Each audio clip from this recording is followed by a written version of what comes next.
அண்மை செய்தியை பார்க்கிறோம். அண்ணா பல்கலைக்கழக மாணவி பாதிக்கப்பட்ட விவகாரம் தொடர்பாக ஞானசேகரன் மீது குண்டாஸ் பாய்ந்திருக்கிறது. அண்மை செய்தியாக பார்க்கிறோம். அண்ணா பல்கலைக்கழக மாணவி பாதிக்கப்பட்ட விவகாரத்தில் குற்றவாளி ஞானசேகரன் மீது குண்டாஸ் பாய்ந்திருக்கிறது. அண்மை செய்தியாக பார்க்கிறோம். கூடுதல் விவரங்களை செய்தியாளர் அன்பரசனிடம் கேட்கலாம். அன்பரசன், விரிவான விவரம்.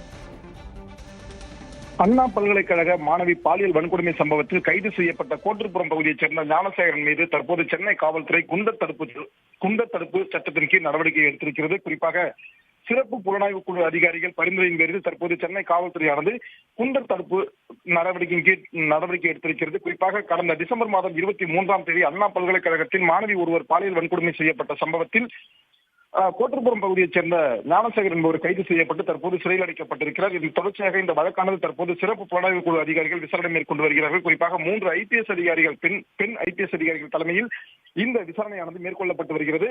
இதன் தொடர்ச்சியாக நேற்று ஞானசேகர் வீட்டில் சுமார் 6.5 மணி நேரம் அந்த 3 ஐபிஎஸ் அதிகாரிகள் தலைமையிலான அதிகாரிகள் சோதனை செய்து பல்வேறு முக்கிய ஆவணங்களை பறிமுதல் செய்தனர். குறிப்பாக லேப்டாப், ஹார்ட் டிஸ்க், அதே போன்று பென்டிரைவ், பட்டாக்கத்தி உள்ளிட்ட பல்வேறு பொருட்களை பறிமுதல் செய்து தீவிர விசாரணையானது மேற்கொள்ளப்பட்டு வந்தது. இதன் தொடர்ச்சியாகத்தான் இவர் மீது பல்வேறு குற்றங்கள் நிலுவையில் இருப்பதும் தெரிய வந்தது.